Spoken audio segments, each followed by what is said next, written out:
এক বেটা তার জমিনে আখের ক্ষেত প্রতি রাত্রে আখের ক্ষেতে শিয়ালের পাল পড়ে আখ নষ্ট করে ফেলে।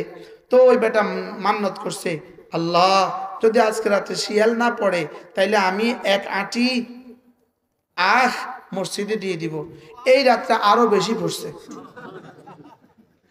দ্বিতীয় রাত্রে মান্নত করছে, দূর চিটাঙ্গের একটা ভাষা আছে বাঁদুত, দুধ আমরা কেন দুধ এত রাখা বাঁদুত বাঁদুত দুধ তরি মসজিদের লাগে মান্নত করছি আর শিয়াল বেশি পড়ছে। আজকে মান্নত করছে, আল্লাহ যদি শিয়াল না পড়ে যায় তো এক আঁটি আখ মাজারে দিব, মাইজ ভান্ডারে দিব। আজকে একটা শিয়ালও আর পড়ে নাই। কারবারটা কি? ওই বেটা এই খবর লইয়া নানু হুজুর রহমতুল্লাহ কাছে আসছে, হুজুর ঘটনাটা কি ঘটতেছে?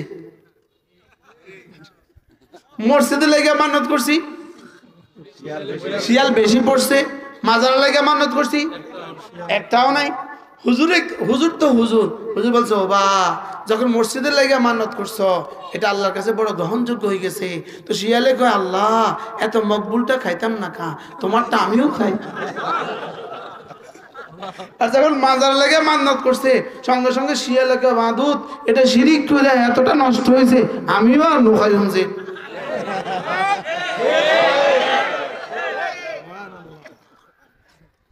কি হয় শিয়ালি কি বলে বলেন, আমিও আর খাবো না, এটা এত পচা পুচ্ছে আমিও আর খাইতাম না। কথা কি বোঝা আসছে? শিরিকের কারণে এটা কি হয়ে গেছে, পচে গেছে। এজন্য শিরিক থেকে বাঁচাও, শিরিক থেকে বাঁচাও, শিরিক থেকে বাঁচাও। মাজারের নামে মান সেজদা যাবে না, মাজারকে সেজদা করা যাবে না, জিন্দা পীরকে সেজদা করা যাবে না, মুর্দা পীরকে সেজদা করা যাবে না। হযরত হাসান বসরি রাহিমাহুল্লাহ তাআলা তার জীবনে এমন কোনো দোয়া ছিল না যে দোয়াতে তিনি রমাদান শব্দ উল্লেখ করতেন না। রমজানের পরের 6 মাস তিনি দোয়া করতেন, আল্লাহ রমজানে আমি যে আমলগুলো করেছি টুটি ফুটি এগুলো কবুল করো। আর শেষ 6 মাসে দোয়া করতেন রমজান পর্যন্ত, আল্লাহ আমার হায়াতটা বাড়িয়ে দাও। এই রমজানের শেষ হওয়ার আমরা আমাদের যার যার সাধ্য অনুযায়ী করেছি, রব্বে করিম যেন মেহেরবানি করে কবুল করেন। ইবনে রজব হাম্বলি রাহিমাহুল্লাহ তাআলা তার বিখ্যাত কিতাব লাতাইফুল মাআরিফের মধ্যে লিখেছেন, কোন মানুষ যদি রমজানে এভাবে রোজা রাখে আর সে এভাবে আল্লাহ তাআলার সাথে আজম করে যে রমজান শেষে আর সে কোনো গুনাহ করবে না, রমজানে রোজা রাখে এভাবে সে নিয়ত করে যে রমজানের শেষেও আর সে কি রমজানের পরেও আর কোনো গুনাহ করবে না, তো তিনি বলেন দাখালাল জান্নাহ বিগাইরি মাসআলাতিন ওয়ালা হিসাব, কোনো জিজ্ঞাসাবাদ ছাড়াই সে জান্নাতে চলে যাবে। এরপরে যে রমজানে রোজা রাখে এভাবে যে রমজানে গুনাহ করব না কিন্তু রমজান শেষে আবার গুনাহ করব, তো তার জন্য আর এই সুসংবাদ নাই। এজন্য আমরা সকলেই নিয়ত করেন যে ইনশাআল্লাহ আগামী রমজান পর্যন্ত গুনাহ করব না, আবার রমজানে গিয়ে আবার নবায়ন করব। এখন থেকে আজমের উপরে চলতে থাকবে, ছোট ছোট গুনাহকেও ছোট মনে না করা। আল্লাহ তাআলার আজমতের সামনে কোনো গুনাহই ছোট নয়, আর আল্লাহ তাআলার রহমতের মহাসাগরের সামনে কোনো গুনাহই বড় নয়। মহাসাগর রহমতের মহাসাগরের সামনে কোনো গুনাহ কিনা, কাপড়ে যত দাগে লাগুক, একটা কি জানি লিকুইড আছে, এটা ঢেলে দিলে পরিষ্কার হয়ে যায়, তো দাগ লাগলেও টেনশন নাই, এটা ঢেলে দিলে পরিষ্কার হয়ে যাবে। গুনাহ যত বড়ই হোক আল্লাহ তার রহমতের সামনে ছোট, আর গুনাহ যত ছোটই হোক আল্লাহ তাআলার মহত্বের সামনে বড়। এত মহানের সামনে গুনাহ হয় কিভাবে বুঝেন নাই? ডিসি সাহেব যদি তার পিয়নকে বলে যে 1 কাপ চা লাগাও, চা দিতে শুরু করছে, এমন সময় তার ওয়াইফে ফোন দিলে কি বলে, পরে বসকে চা দিয়ে দে, বলে না বলে না বলে? চা দেওয়া এটা কোনো খুব বড় নির্দেশ নয়, খুব বড় নির্দেশ কি নয়। লেকিন কে দিয়েছেন এটা হলো আসল কথা। বুঝেন নাই কথা? চা দেওয়া এটা কি খুব বড় কাজ? ফরজ ওয়াজিব কাজ। এটা না হলে উনি মারা যাবে। কিন্তু কে বলেছেন এটা হলো কি বিষয়, কে বলেছেন? এজন্য এক ডিসি সাহেব তার পিয়নকে চা দাও বললে যদি এটা এত বড় আদেশ হয়, রব আমাকে যা যা আদেশ করেছেন সবগুলো বড়। যেহেতু রব বড়, যেহেতু রব কি, রবের আজমতের সামনে আমার কোনো নাফরমানি চলবে না। আর রব এই পরিমাণ মহানুভব, এই পরিমাণ মহান, এই পরিমাণ উদার, কিছু গুনাহ হলেও মাফ করে দেয়। হ্যাঁ, এজন্য লা তাসতাসগির সিগরাত যুনুব। ইমাম আহমদ ইবনে হাম্বল রাহিমাহুল্লাহ বলেন, লা তাসতাসগির সিগরাত যুনুব ফাইনাল জিবালা মিন সিগরিল হিসা। ইমাম আহমদ ইবনে হাম্বল রাহিমাহুল্লাহর কবিতা। তিনি বলেন যে ছোট গুনাহ কেউ ছোট মনে করবা না, কারণ বড় বড় পাহাড় তো ছোট ছোট পাথর কণা দিয়েই হয়। হ্যাঁ, বড় বড় পাহাড় কি দিয়ে হয়? এই রাস্তা যে বালুর স্তূপ, কয়টা বালু দিয়ে একটা বালুর স্তূপ? প্রতিটা কিন্তু আলাদা আলাদা একটা একটা বালি কণা, এটা একটা বালি ধুলি কণা, এখানে এত বড় পাহাড়। এই জন্য জীবনের প্রথম সিদ্ধান্ত শিরিক থেকে বাঁচবো। বলেন বলেন ইনশাআল্লাহ। কুফরি থেকে বাঁচবো, গুনাহে কবিরা থেকে বাঁচবো, গুনাহে সগীরা থেকে বাঁচবো। বাস দাখালাল জান্নাহ বিলা মাসআলাতিন ওয়ালা হিসাব। হিসাব কিতাব ছাড়াই জান্নাতে চলে যাবে। শিরিক থেকে বাঁচা। কি থেকে বাঁচা বলে? শিরিক থেকে বাঁচা। হযরত ইয়াহইয়া আলাইহিস সালামকে আল্লাহ তাআলা একটা পয়গাম পাঠালেন, ইয়াহইয়া তুমি 5টা জিনিসের আদেশ করবা। কয়টা জিনিস? তুমি তোমার জাতিকে 5টা জিনিসের আদেশ করবা। 1 নম্বর আদেশ হবে আল্লাহ ইউশরিকু বিহি আহাদা। তোমার উম্মত যেন আল্লাহ তাআলার সাথে কাউকে শরীক না করে। এজন্য শিরিক মুক্ত ইবাদত। বলেন। এবার আল্লাহ তাআলা হযরত ইয়াহইয়া আলাইহিস সালামকে শুধালেন এই কথা, শোনালেন এই কথা যে শিরিকের উদাহরণ কেমন জানো? শিরিকের উদাহরণ হলো, যেমন ধরো এক ব্যক্তি ইশতারা গোলামান, একটা গোলাম কিনলো, মিন খালিসাম মালিহি, তার নির্ভেজাল টাকা দিয়ে একটা গোলাম কিনলো। এরপরে গোলামকে বললো, এই আমার দোকান, এটা আমার দোকান, এটা তোমার কাজ, তুমি প্রতিদিন এই দোকানে বেচা কিনা করবা আর এই দোকানে কাজ করবা, দিন শেষে লাভের যত টাকা আছে সব আমাকে ফিরিয়ে দিবা, আমাকে বুঝিয়ে দিবা, এ হলো তোমার কাজ। এখন ওই কর্মচারী কি করে? কাজ করে, তার টাকাগুলো বুঝিয়ে দেয় আরেকজনকে। টাকাগুলো বুঝিয়ে দেয় কাকে? এই মনিব এই গোলামের উপরে কি পরিমাণ খুশি হবে বলেন সবাই? এই মনিব এই গোলামের উপরে কি খুশি হবে না নারাজ হবে? তাকে রাখবে না, বের করে দিবে। কাজ করিস আমার, টাকা দিস আরেকজনকে, বিষয়টা কি? তো শিরিক হলো উদাহরণ এমন, রব বলেন বানিয়েছি তোকে আমি, সেজদা দিস আরেকজনকে, বিষয়টা কি? কি বলে বলেন? বানিয়েছি আমি, সেজদা দেস তুই, কি বিষয়টা কি? এজন্য ইন্না শিরকা লাযুলমুন আযীম, শিরিক সবচেয়ে বড় গুনাহ। ইন্নাল্লাহা লা ইয়াগফিরু আন ইউশরাকা বিহি ওয়া ইয়াগফিরু মা দুনা যালিকা লিমান ইয়াশা। আল্লাহ তাআলা শিরিক মাফ করবেন না, এটা আল্লাহর সিদ্ধান্ত। বলেন আল্লাহ তাআলা কি মাফ করবেন না? বলেন শিরিক মাফ করবেন না, এটা আল্লাহ তাআলার সিদ্ধান্ত। আবার বলেন কোনটা মাফ করবেন না? শিরিক কি করবেন না? মাফ করবেন না। রাসূল করিম সাল্লাল্লাহু তাআলা আলাইহি ওয়াসাল্লাম যখন মেরাজে গেলেন, তা আল্লাহ তাআলা রাসূলকে যখন জিজ্ঞেস করলেন, মুহাম্মদ বলবেন কি একটু, মা হাক্কুল ইবাদ আলাল্লাহ, বলো তো বান্দার কি কি করণীয়, বান্দার কি কি জিম্মাদারি, বান্দার কি কি জিম্মাদারি? তো আল্লাহ রাসূল বললেন, আল্লাহু আ'লাম, আল্লাহ সবচেয়ে ভালো জানেন। এবার রাসূল আল্লাহ তাআলা বললেন, শুনো, বান্দার জিম্মাদারি হলো আল্লাহ ইয়াবুদুল্লাহ, আন লা ইউশরিকু বি আহাদা, আমার সাথে কাউকে শরীক করবে না, এটা হলো বান্দার জিম্মাদারি। এবার আপনি কি বলবেন আমার কি জিম্মাদারি, বান্দার জন্য আমার কি জিম্মাদারি? তো এবার রাসূল বলেন আল্লাহ তাআলাই ভালো জানেন। এবার আল্লাহ তাআলা বলেন আমার জিম্মাদারি হলো মান মাতা ওয়া লাম ইউশরিক বি আহাদা, যে এভাবে মারা গেল কোনো শিরিক ছাড়া, জীবনে কখনো কারোর সাথে শিরিক করে নাই, আমার সাথে অন্য কাউকে শরিক করে নাই, এভাবে যদি কেউ মারা গেল আমি তাকে জাহান্নাম দিব না, এটা আমার জিম্মাদারি। আমি তাকে জান্নাত দিব, এটা আমার জিম্মাদারি। কি ভাই, এজন্য বলেন আমাদের প্রথম জিম্মাদারি কি? শিরিক মুক্ত ঈমান। বলেন শিরিক মুক্ত ঈমান। এজন্য রাসূল করিম সাল্লাল্লাহু তাআলা আলাইহি ওয়াসাল্লাম ইরশাদ করেন জাদ্দিদু ঈমানাকুম, তোমরা তোমাদের ঈমানকে নবায়ন করো। ক্বালু কাইফা নুজাদ্দিদু ঈমানানা ইয়া রাসূলুল্লাহ, আমরা আমাদের ঈমানকে কিভাবে নবায়ন করব?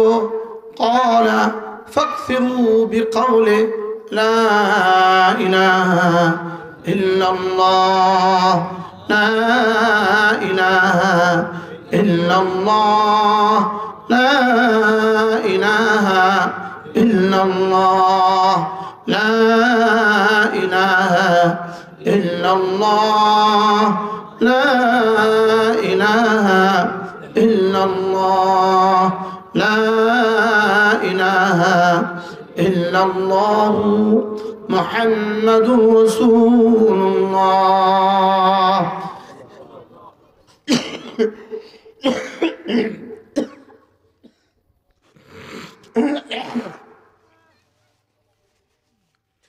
আল্লাহ নবী ইরশাদ করেন তোমরা তোমাদের ঈমানকে নবায়ন করো। সাহাবায়ে কেরাম জিজ্ঞেস করলেন ইয়া রাসূলুল্লাহ ঈমানকে নবায়ন করব কিভাবে? রাসূল জবাবে বললেন বেশি বেশি কালিমায়ে তাইয়্যিবা পড়বা। একবার কালিমায়ে তাইয়্যিবা পড়বা, একবার ঈমান নবায়ন হবে, আবার পড়বে তো আবার নবায়ন হবে, আবার পড়বে তো আবার নবায়ন হবে। সুবহানাল্লাহ। কি ভাই, আমার ঈমান যদি আমাকে গায়রুল্লাহকে সেজদা দেওয়া থেকে না ফিরায়, এই ঈমান আমাকে জাহান্নাম থেকে ফিরাবে কিভাবে? কি ভাই, আমার ঈমান যদি আমাকে গায়রুল্লাহকে সেজদা করা থেকে না ফিরায়, বিরত না রাখে, এই ঈমান আমাকে জাহান্নাম থেকে বাঁচাবে কিভাবে? যে ঈমান আমাকে গায়রুল্লাহ থেকে ফিরায় না, এজন্য আমার ঈমান আমাকে গায়রুল্লাহ থেকে ফিরাতে হবে। আমার দিলে কথা আসতে হবে লা ইলাহা ইল্লাল্লাহ। তিন অঙ্গ দিয়ে এই শব্দ, এই বাক্য বলতে হয়। কয় অঙ্গ? এই বাক্য বলার সময় তিনটা অঙ্গ ব্যবহার করতে হয়। এক নম্বরে দিল, দুই নম্বরে জবান, তিন নম্বরে কান। বলেন দিল, জবান, কান। দিলের কাজ হলো তিনটা, জবানের কাজ হলো একটা, কানের কাজ হলো একটা। কানের কাজ ধ্যানের সাথে শোনা, জবানের কাজ শুদ্ধ করে উচ্চারণ করা, আর দিলের কাজ হলো তিনটা। এক নাম্বার কি বলেছি বুঝা, দুই নাম্বার কেন বলেছি, তিন নাম্বার কার জন্য বলছি। বলেন কি, কেন, কার জন্য? বলেন এই তিনটা হলো দিলের কাজ। দিলের কাজ কয়টা? কি কি? কি, কেন, বুঝছো তো? মাশাআল্লাহ, আমরা বুঝছি। কি, কেন। এক নাম্বার দিলের কাজ হলো কি বলেছ, দিল এই কথা বুঝবে, দিল এই কথাটা বুঝবে। তাহলে লা ইলাহা ইল্লাল্লাহ, দিল এই কথা বুঝবে আল্লাহ তাআলা ছাড়া কোনো মাবুদ নাই, আল্লাহ ছাড়া কোনো কি নাই? বলেন আল্লাহ ছাড়া কোনো মাবুদ নাই। তাহলে আমার জবান যখন বলবে, আমার দিল এই কথাটা ঘুরতে থাকবে, জবান আর দিল এক হবে। এটাকে বলে ঈমান। এটাকে বলে কি? এটাকে বলে ঈমান। মূলত জবান হলো মাইক, জবান হলো মাইক। মাইকের কিন্তু কোনো কাম নাই যদি না আমার জবান যদি না বলে, এই মাইকের কি কাম? সাই পারলে মাইকে এবার বলুক না। নাই নাই নাই, বল বল, আওয়াজ কর, আওয়াজ কর। তাইলে জবান হলো মাইকের মতো, আর দিল হইল জবানের মতো। সুবহানাল্লাহ বলেন। এটা হইল মাইক, এটা হইল জবান, এটা হইল মূল জবান, এটা হইল মাইক। সুবহানাল্লাহ। মূল বলে কে? দিলে। জবানে কি করে? দিলের তাকে প্রকাশ করে। মূল বলে কে? আমি। মাইকে কি করে? প্রকাশ করে। মূল বলে কে? দিল। জবানে কি করে? মূল বলে কে? আমি। মাইকে কি করে? প্রকাশ করে। দে আল্লাহ বলে দিছে খাজা।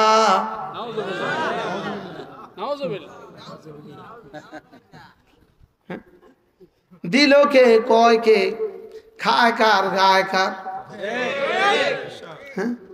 লা ইলাহা ইল্লাল্লাহ, লা ইলাহা ইল্লাল্লাহ, লা ইলাহা ইল্লাল্লাহ।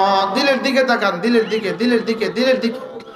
লা ইলাহা ইল্লাল্লাহ, লা ইলাহা ইল্লাল্লাহ, লা ইলাহা ইল্লাল্লাহু মুহাম্মাদুর রাসূলুল্লাহ। এক নম্বরে আমি এই কথা ভাবতে ভাবতে বলতে থাকবো, না না না না না না, কেউ নাই, কেউ নাই। বলেন কেউ নাই। আবার বলেন কেউ নাই। আর যত কেউ আছে বলে সব ধোকার ভুয়া। ধোকা, ধোকা, বলেন ধোকা, ধোকা। কি এসব? বাকি সব কি? আর আমার এই মামুন সাহেব, এই হযরত মাওলানা মামুন সাহেব একদিন আমার গাড়িতে বসে উনি একটা কথা বলছে। আমার কাছে বিষয়টা এত ভালো লাগছে। হুজুর হয়তো এখন মনে নাই, হুজুর হয়তো এখন মনে নেই। হুজুর আমার গাড়িতে বসে, হুজুর সামনে ছেড়েছিলেন, আমি পেছনে ছেড়েছিলাম। যেখান থেকে হতে দেখি সেখান থেকে হয় না, যেখান থেকে হয় তাকে দেখা যায় না। আপনারাও আসেন, তবুও তো 3 জন শ্রোতা বাড়বে। হাসরের ময়দানে আমি 3 জনকে সাক্ষী হিসাবে পেশ করতে পারবো। কি হয়? যেখান থেকে হতে দেখি সেখান থেকে হয় না, যেখান থেকে হয় তাকে দেখা যায় না। কাঁঠাল গাছ থেকে কাঁঠাল হতে দেখি, আসলে কাঁঠাল গাছ থেকে হয় না। আর শাজিম থেকে হয়, যেখান থেকে হয় তাকে দেখা যায় না। ওয়াফিস সামাই রিজকুকুম ওয়া মা তুআদুন। রব্বুল আলামিন বলেন তোমাদের রিজিক কিন্তু আসমানে। আমরা দেখি কাঁঠাল গাছে, রব বলেন আসমানে। আমরা দেখি ধান খেতের ধান, রব বলে না না না, যেখান থেকে হতে দেখো সেখান থেকে হয় না, যেখান থেকে হয় তাকে দেখা যায় না। যে দেখা যায় সে আবার মাসজুদ হয় কেমনি? যার আব্বা লাগে সে আবার মাসজুদ হয় কেমনি? তাই সে আবার সেজদার উপযুক্ত হয় কেমনি? যে জন্মের জন্য আব্বার প্রয়োজন সে আবার মাসজুদ হয় কিভাবে? যে জন্মের জন্য মায়ের প্রয়োজন সে আবার সেজদার উপযুক্ত হয় কিভাবে? যে নিজেই মুহতাজ সে আবার আমাকে দিতে পারে কিভাবে? যে মরে গেছে সে আবার আমাকে দেয় কিভাবে? বলেন। যে মরে গেছে সে আবার দেয় কিভাবে? সে তো মরেই গেছে, সে আবার দেয় কিভাবে? আমাদের রব কেমন? আমাদের রব হাই আল্লাযী লা ইয়ামুত, যিনি জীবনে কখনো মরবেন না। পৃথিবীর সমস্ত বাতিল মাবুদ গুলো মরে গেছে, আমাদের মাবুদ জীবনে কখনো মরে না। আমাদের মাবুদ, আবার আমাদের মাবুদ কি? আমি বলছি না, মাবুদ নিজেই বলেছেন ফাতাওয়াক্কাল আলাল হাই আল্লাযী লা ইয়ামুত। রব্বুল আলামিন বলেন হাইয়ের উপরে ভরসা করো, যিনি জীবনে কখনো মরবেন না। তাহলে আমরা যাকে সেজদা দেই তিনি কখনো মরে না। বিধর্মীরা যাদেরকে সেজদা দেয় ওরা মরে গেছে। বিধর্মীরা যাদেরকে সেজদা দেয় ওরা কি? বলে বেঈমান যাকে সেজদা দেয় ওরা কি? আমরা যাকে সেজদা দেই তিনি কখনো, আমাদের মাবুদ মরেন না। কেউ যদি কাউকে সেজদা দেয় বলবেন আচ্ছা, যদি জিন্দা কাউকে দেয় তো বলবেন তুই এটা তো জিন্দা, এটারে কেমনি সেজদা দিলে? এটা তো কয়দিন পরে মরে যাবে। আর মুর্দাকে যদি সেজদা দেয় বলবেন এটা তো মরে গেছে, এটা আবার সেজদার উপযুক্ত হয় কেমনি? কি হয়?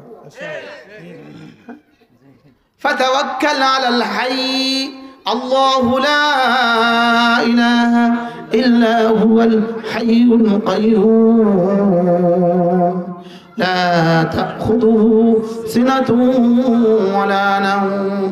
আচ্ছা, ভিতর মা ঠাকুরগুলো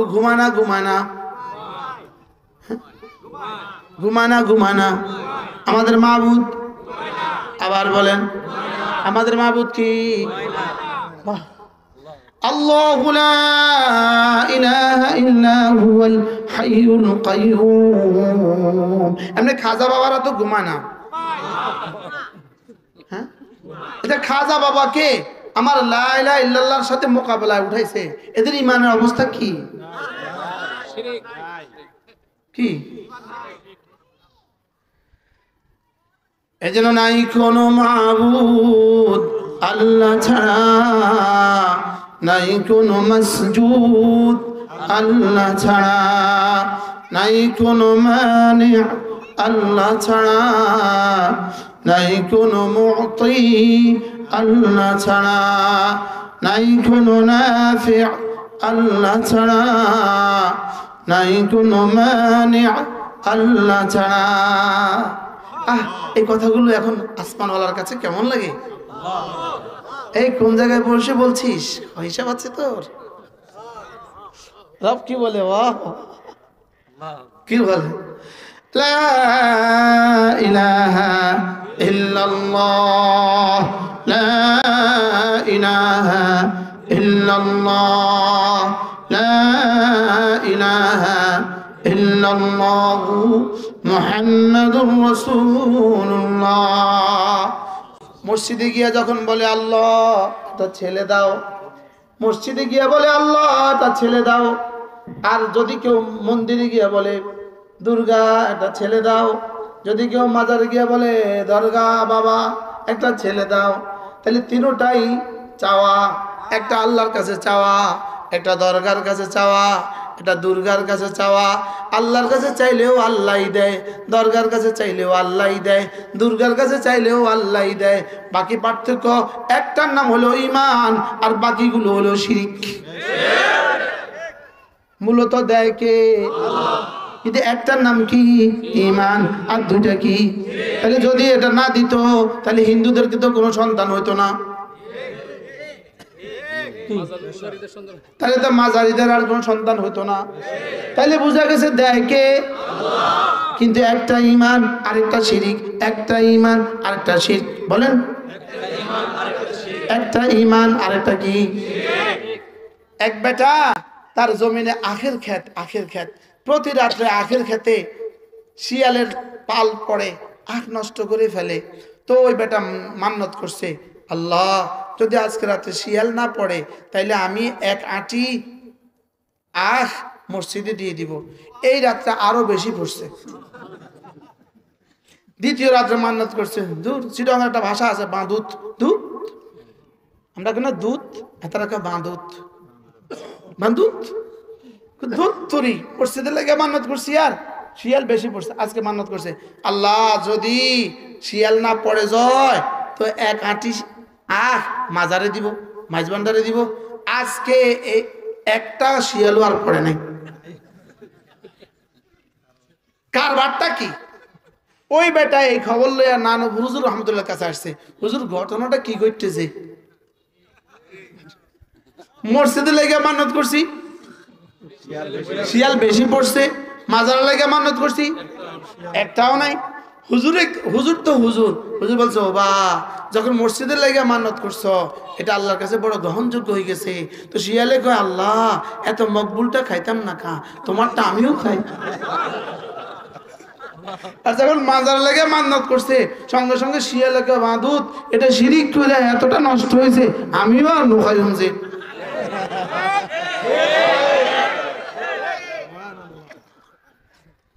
কি হয়? শিয়ালি কি বলে বলেন? আমিও আর খাবো না, এটা এত পচা পুচ্ছে, আমিও আর খাইতাম না। কথা কি বুঝা আসছে? শিরিকের কারণে এটা কি হয়ে গেছে, পচে গেছে। এজন্য শিরিক থেকে বাঁচাও, শিরিক থেকে বাঁচাও, শিরিক থেকে বাঁচাও। মাজারের নামে মান সেজদা যাবে না, মাজারকে সেজদা করা যাবে না, জিন্দা পীরকে সেজদা করা যাবে না, মুর্দা পীরকে সেজদা করা যাবে না। এখন একজন আইসা কালকে ফেসবুকে লিখে দিবে আদম আসলামকে সেজদা কেন করছিল ফেরেশতারা? তুইও আদম না, তোমার পীরও আদম না, আর আমরাও ফেরেশতা না।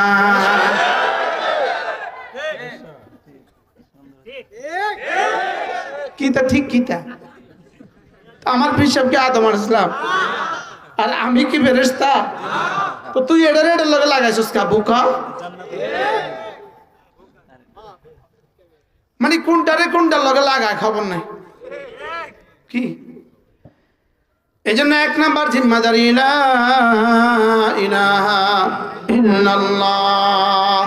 দিলের এক নাম্বার কাজ হলো কি বলেছি বুঝে বুঝে বলা, বুঝে বুঝে বলা লা ইলাহা ইল্লাল্লাহ, লা ইলাহা ইল্লাল্লাহ, লা ইলাহা ইল্লাল্লাহু মুহাম্মাদুর রাসূলুল্লাহ। ইয়াকা না'বুদু ওয়া ইয়াকা নাস্তাঈন। বলেন ইয়াকা না'বুদু ওয়া ইয়াকা নাস্তাঈন। এই আয়াতটা পারেন সবাই? কোন সূরার আয়াত? পুরো সবাই পারে তো? হ্যাঁ বলেন ইয়াকা না'বুদু লা ইলাহা ইল্লাল্লাহ। এটা হলো ইয়াকা না'বুদু। আর ওয়া ইয়াকা নাস্তাঈন এটা হলো ওয়ালা হাওলা ওয়ালা কুওয়াতা ইল্লা বিল্লাহ। আল্লাহ আপনি ছাড়া কোনো মাবুদ নাই। ইয়াকা না'বুদু এজন্য আপনার ইবাদত করি। ওয়া ইয়াকা নাস্তাঈন সাহায্য শুধু আপনার কাছে চাই, আপনি ছাড়া দেনেওয়ালা আর কেউ নাই। আপনি ছাড়া দেনেওয়ালা কি আর কেউ নাই। আচ্ছা একজন ভিক্ষুক দুয়ারে এসে ভিক মাগতেছে, ভিক খুঁজতেছে, আমাকে কিছু দেন। আপনি যাই ওরে বলতেছেন আমার $500 দাও। আচ্ছা ভিক্ষুক কি বলবে? তোর মাথা খারাপ, $500 থাকলে আমি ভিক্ষা করি রে বলবে কি বলবে না? বলেন যদি $500 আমি মালিকে হই তা আমি ভিক্ষা করি রে বেকুফ। আচ্ছা ভিক্ষুকের কাছে $500 চাওয়া যদি বেকুফি হয়, তো যে মরে মাটি হয়ে গেছে তার কাছে আমি সন্তান চাওয়া কত রকমের বেকুফি। এখন কি বলবে জানেন? আলা ইন্না আউলিয়া আল্লাহ লা ইয়ামুত। সম্পূর্ণ মিথ্যা একটা কথা কোরআন বলে চালায় দেয়। নাউজুবিল্লাহ বলেন। কয় আল্লাহর ওলিরা মরে না। নাউজুবিল্লাহ বলেন। তো আল্লাহর ওলি যদি না মরে তো জিন্দারে নি দাফন করছো বলেন না? আল্লাহর ওলি যদি না মরে তো জিন্দারে দাফন করে? হ্যাঁ জিন্দা মুরগির বাচ্চাদের কেউ দাফন করে? কেউ হয়? শুধু শুধু আল্লাহ থেকে বাদ দিয়ে গায়রুল্লাহ মুখী করে দেওয়া এটা ইহুদিয়ত আর শয়তানিয়ত ছাড়া, নফসানিয়ত ছাড়া কিছু না। সমস্ত মাখলুককে আল্লাহ মুখী করে দাও। উন্মুখী করে দাও বলেন কে? বানানে वाला কে? আল্লাহ। যে বানাইলো কে? সেজদা দাও কারে? আচ্ছা কত বড় বোকামি! বানাইলো কে? সেজদা দেয় কারে? কাকে সেজদা দেয় এটাও জানে না, গায়রুল্লাহকে। এজন্য দিলের কাজ হলো বুঝা। দিলের কাজ এক নম্বর কাজ হলো বুঝা, কি বলেছি এটা বুঝা। 2 নম্বর কাজ হলো কেন বলেছি। 3 নম্বর কাজ হলো কার জন্য বলেছি, আমি কি বলেছি, কার জন্য বলেছি, কেন বলেছি। সুবহানাল্লাহ। তাহলে কি উত্তর লাগে 12 বছর। সুবহানাল্লাহ। কি উত্তর লাগে কয় বছর? এই আজদাম থেকে দাওরা পর্যন্ত পড়তে যত বছর লাগে এটা শুধু এই 3 প্রশ্নের উত্তর শিখা। সুবহানাল্লাহ বলবেন। কি করবা, কি করব এটা শিখতে কয় বছর লাগে? 12 বছরও হয় না। এখন কিছুই পারে না, সে নাকি সব পারে, সব জানতা সমস্যা। আল্লাহ আমাদের সবাইকে হেফাজত করেন। তাহলে আমার জীবনের 1 নম্বর কাজ শিরিক মুক্ত ঈমান। বলেন 1 নম্বর কাজ কি? চলেন নিয়ত করি ইনশাআল্লাহ নিজের ঈমানকে মাঝে মাঝে পাহারাদারি করবেন, পাহারাদারি, ঈমান যেন ছুটে না যায়। আচ্ছা বলেন তো, বাংলাদেশের বাজারে 5,000 টাকা নিয়ে পাঞ্জাবির পকেটে নিয়ে বাজারে গেছেন, আমার হাতটা কোথায়? আপনি কি পরিমাণ কেয়ারফুল, কি পরিমাণ সতর্ক। হাত পকেটে মানে নিব গা, মানে তো চোরে নিবেন, নিবে, এজন্য আপনি সতর্ক না? আপনি কি পরিমাণ সতর্ক থাকেন? আপনার ঈমান কি 5,000 টাকা চেয়ে দাম কম? 5 লাখ টাকার চেয়ে দাম কম? কত কোটি টাকা আমার ঈমানের এক জাররা। মান কানা ফি কলবিহি মিসকালু খারদালিন মিন ঈমান, যার কলিজায় ঈমানের এক জাররা আছে তার জন্য 10 দুনিয়া বরাবর জান্নাত। তাহলে শয়তান কোনোভাবে যদি আমার ঈমানটা ছিনিয়ে নিতে পারে। আচ্ছা কেন মেয়েদের একটা মজলিস করলেন না? মহিলারা কয়জন আছে ওখানে? অনেক মহিলা আছে। আছে না? অনেক মহিলা আছে, মাশাআল্লাহ মাশাআল্লাহ। তাইলে আল্লাহ ছাড়া কাউকে সেজদা দেওয়া যাবে না। বলেন আল্লাহ ছাড়া কাউকে, গাছকে সেজদা দেওয়া যাবে না, মাছকে সেজদা দেওয়া যাবে না, মন্দিরে সেজদা দেওয়া যাবে না, মাজারে সেজদা দেওয়া যাবে না, আল্লাহ ছাড়া অন্য কাউকে সেজদা দেওয়া যাবে না। আল্লাহ সেজদা আল্লাহ তাআলা শুধু তার নিজের জন্যই রেখে দিয়েছেন। সেজদা আল্লাহ কার জন্য রেখে দিয়েছেন? সেজদার ইবাদত আল্লাহ তাআলা শুধু নিজের জন্যই রেখে দিয়েছেন। আল্লাহ তাআলা আমাদেরকে শিরিক মুক্ত ঈমান নসিব করেন। শিরিক মুক্ত ঈমানের পরে 2 নম্বর নির্দেশ হলো 5 ওয়াক্ত নামাজ। বলেন শিরিক মুক্ত নির্দেশ ঈমানের পরে 2 নম্বর নির্দেশ কি? 5 ওয়াক্ত নামাজ। আল্লাহ তাআলা আমাদের প্রত্যেককে 5 ওয়াক্ত নামাজ জামাতের সাথে পড়ার তৌফিক দান করেন। নামাজ যার যত সুন্দর হবে জীবন তার তত সুন্দর হবে। নামাজ যার যত জীবন্ত জীবন তার তত প্রাণবন্ত। নামাজ যার যত সুন্দর জীবন তার তত সুন্দর, হায়াত তার তত সুন্দর, কবর তার তত সুন্দর, মৌত তার তত সুন্দর, কবর তার তত সুন্দর, হাসর তার তত সুন্দর, ফুলসুরাত তার তত সুন্দর, জান্নাত তার তত সুন্দর। বলেন নামাজ যার যত সুন্দর, বলেন নামাজ যার যত, আর ঈমান যার যত সুন্দর নামাজ তার তত সুন্দর। তাহলে আগেরটা হয়ে গেছে ঈমান, আগেরটা হয়ে গেছে কি? এই ঈমান আর নামাজ, এই দুইটার আগে আরেকটা আছে। এই দুইটার আগে যেটা, সেটার নাম হলো ইলম। সেটার নাম কি বলেন? তাহলে আমরা 3টা জিনিস শিখলাম, ইলম, ঈমান, আমল। বলেন 4th নম্বর হলো তাকওয়া, সমস্ত গুনাহ ছেড়ে দেওয়া। 4th নম্বর কি? তাকওয়া, সমস্ত গুনাহ ছেড়ে দেওয়া। তাহলে মোটামুটি আমরা 4টা শব্দ, ঈমান, ইলম, ঈমান, আমল, তাকওয়া মুখস্থ করেন। ইলম মানে কি? আল্লাহকে জানা, আল্লাহকে চিনা। ডিসি সাহেব এখানে আসছে, আপনি ডিসি সাহেবকে চিনেন নাই, তো না চিনলে তাকে শ্রদ্ধা কেমনি করবেন? হ্যাঁ, ল্যাব অফিসার আসছে সাধারণ ড্রেসে, আপনি তাকে চিনেন নাই, তো আপনি তাকে শ্রদ্ধা কেমনি করবেন? তাহলে বুঝা যাচ্ছে আগে চিনা, আগে জানা, তারপর হলো বিশ্বাস করা, তারপর হলো মানা, তারপর হলো তার বিরোধিতা থেকে নিজেকে বাঁচিয়ে রাখা। তাহলে 4টা জিনিস, ইলম, ঈমান, আমল, তাকওয়া। বলেন যদি সমাজে মাদ্রাসা না থাকে, 1 নম্বরে ইলম উঠে যাবে, 2 নম্বরে ঈমান উঠে যাবে, 3 নম্বরে আমল উঠে যাবে, 4 নম্বরে তাকওয়া উঠে যাবে। আর যদি মাদ্রাসা তৈরি হয়, 1 নম্বরে ঈমানের বীজ লাগবে, 2 নম্বরে ইলমের বীজ লাগবে, 3 নম্বরে ঈমানের গাছ উঠবে, আমলের শাখা প্রশাখা হবে, তাকওয়ার ফল ধরবে। কি ভাই? মাদ্রাসা ছাড়া জীবনেও অন্ধকার দূর হবে না। মাদ্রাসা ছাড়া জীবনেও জাহালত দূর হবে না। জাহালত কি হবে না? বলেন দূর হবে না।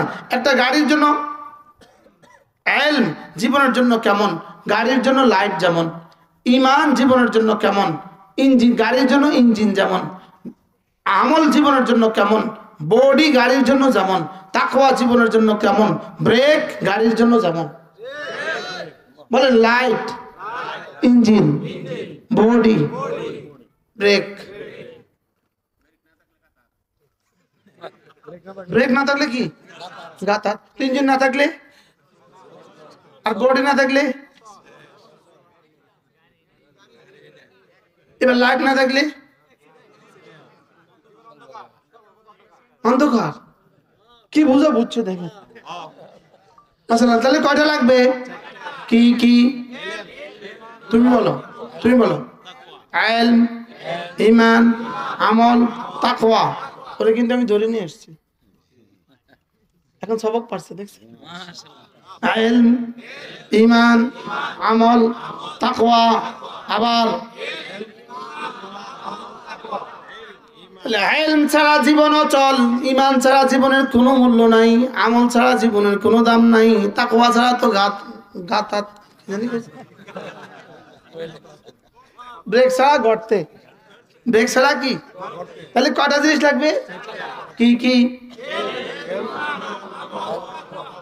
এই চারটা একসাথে যেখানে যে বাজারে বিক্রি হয়, যে দোকানে পাওয়া যায়, এটার নাম হলো মাদ্রাসা। এই চারটা একসাথে যে জায়গা পাওয়া যায়, এটার নাম কি, তাহলে ছেলেকেও যদি মাদ্রাসা দেন এই চারটা শিখবে, মেয়েকেও যদি মাদ্রাসা দেন চারটা শিখবে। তাহলে জাহালত পিটিয়ে দূর করা যায় না, অন্ধকার পিটিয়ে দূর করা যায় না, চেরাগ জ্বালাও অন্ধকার দূর হবে। তাহলে এই জাহালত এটা পিটিয়ে দূর হবে না, গায়রুল্লাহকে ছেদা করা পিটিয়ে দূর হবে না, এটা ইলম, ঈমান, আমল ও তাকওয়ার মশাল জ্বালাও, এটা দিয়ে দূর হয়ে যাবে। কি ভাই, তাহলে এই সমাজে একটা মাদ্রাসা কত প্রয়োজন বলেন, দরকার না দরকার না বলেন। আল্লাহ তাআলা এখানে একটা মাদ্রাসা কায়েম করে দেন, এখানে একটা দারুম বানিয়ে দেন। আল্লাহ তাআলা এই মাদ্রাসাকে কিয়ামত পর্যন্ত কবুল ফরমান, সারা জাহানের হেদায়েতের মার্কাজ বানায় দেন। আল্লাহ তাআলা, কি নাম মাদ্রাসার নাম কি, হেদায়েতুল কোরআনকে হেদায়েতুল কোরআন বানায় দেন। কি ভাই, আল্লাহ তাআলা মাদ্রাসার বড় থেকে বড় জায়গার ব্যবস্থা করে দেন। মাশাআল্লাহ, এখন তো ভাড়া বাড়ি না, কতদিন হয়েছে মাদ্রাসা? মাদ্রাসা তিন জিনিসের নাম, মুসলমানদের দোয়া, মুসলমানদের মাল, মুসলমানদের সন্তান। বলেন দোয়া, মাল, সন্তান। আবার বলেন, একটা আছে একটা নাই, কোনোটা আছে কোনোটা নাই, চেরাগ কিন্তু জ্বলবে না। এই লাইটটা চলতেছে তিন জিনিসের দ্বারা, লাইটের একটা ফর্মা আছে, ভিতরে একটা তার আছে, এরপরে বিদ্যুতের সংযোগ আছে। মোবাইল চলতেছে তিন জিনিসের দ্বারা, সেট আছে, সিম আছে, ব্যাটারি আছে। তাহলে মাদ্রাসা চলবে কয় জিনিসের দ্বারা, কি কি, দোয়া, মাল, সন্তান। বলেন দোয়া দিবে কে কে, সকলে। ওই যে ওরা বলে ভোট দিবে ভোটারে, দোয়া দিবে সকলে। হ্যাঁ, ভোট চাই ভোটারের, তাহলে দোয়া চাই কার কার? এবার সন্তান দিবে কে কে, সন্তান বলে সকলে দিবে, যাদের আছে তারা কি দিবে, সন্তান দিবে। আর মাল দিবে কে কে, এবার বলবে সকলেই দিবে। যার যা আছে সেখান থেকে কিছু কিছু দিবে, যার যা আছে সেখান থেকে কি সামর্থ্য অনুযায়ী যার যা আছে সেখান থেকে কিছু কিছু দিবেন।